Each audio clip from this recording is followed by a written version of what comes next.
Hey everybody, it is Prince's friend. First off, I just want to give a shout out to our Patreon backers. We have a lot of them now, like 4 or 5. It's amazing!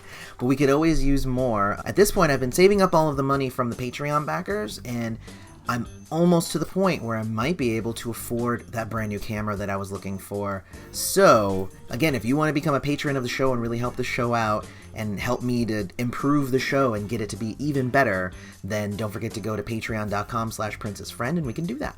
So, on to the video.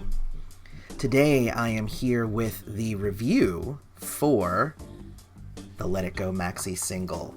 Just a little bit of anticipation there. The biggest thing about Letitgo is that there was kind of an open secret that I didn't mention in the Come review, and that's that Come was a whole album worth of old material, except that Letitgo was written for the album. So it was kind of a secret there because it was kind of lumped in with the rest of the album, but it actually was a brand new track back in 1994 when it was released. And that's probably why it was one of the singles. It's kind of the obvious choice. It was a pretty popular song too. Letitgo was actually kind of successful on the charts. It peaked at number 31 on the US Hot 100, 10 on the US R&B Hip Hop, 13 on the US Rhythmic charts. I've never even heard of that before. Number 17 on the US Mainstream Pop charts, and number 30 in the UK. So it had a lot. I mean, 30, 17, 13, 10, those are not bad numbers. And that's definitely better numbers than what Space, the other single off of Come, got. So this is definitely more radio and pop friendly, and people actually played this one as opposed to a lot of the others. Now, what this album actually included on it was some longer versions of tracks and then radio edits of the tracks. I'm not gonna even bother with the radio edits. I'm in it for the clear cut, this was Prince's actual vision, not the cut up version that was put on radio. So I'm gonna give you these 3 tracks. Let's get into it. Now I gotta let it go. Let it go. Let back and let the vibe just flow. I wanna just let it go. Let it go. Let back and let my feelings show. So the beat was completely changed on the Cabbie Street edit, though the vocals ended up staying the same. This beat is equally cooler and funkier than the original beat though. And another big difference is that they brought on a rapper named Young Soldier of Time, and he spits a few bars. It's pretty good rapping. I wouldn't say it's the best I've ever heard, but he's definitely got, he's got some chops on him. I tried to look him up and I didn't really find much else. He's got a few videos out there, but nothing that seems overly new. But I'd look into him a little bit. I think that he's pretty cool. I think that this is a worthwhile version of this song, and the other version of the song was called the Caviar Street Edit, without the abbreviation to just Cavi. And pretty much the same song, but edited for radio and whatnot. Now I gotta let it go. Let back and let the vibe just flow. I wanna just let it go. Let back and let my feelings show. Then we get to Let It Go on the Cool Out Tip radio edit. So crazy.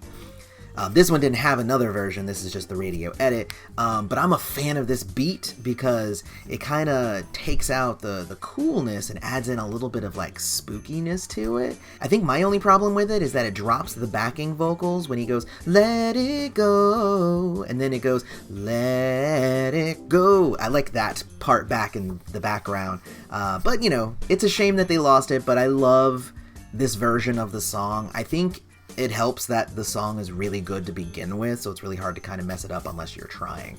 And the lead vocals here, again, he just repeats them, so nothing too crazy here. There's no strange changes or anything like that, but it's a great track. Now I gotta let it go. Let back and let the vibe just flow. I wanna just let it go.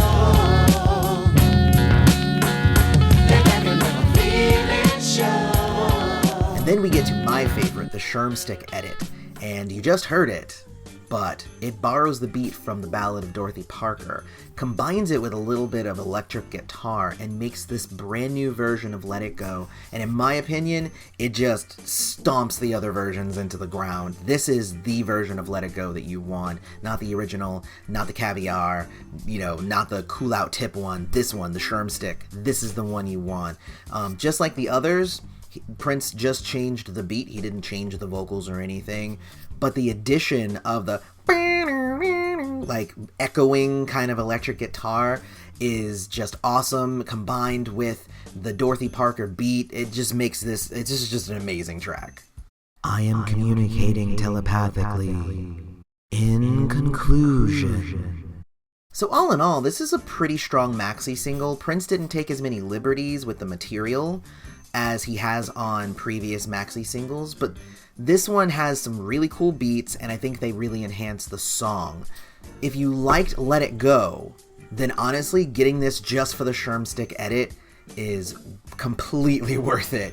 But on the whole, it's kind of just an okay Maxi-Single when you compare it to some of the other really amazing ones that he's done, including the one for Space, which is off the same album, which is going to be in another video.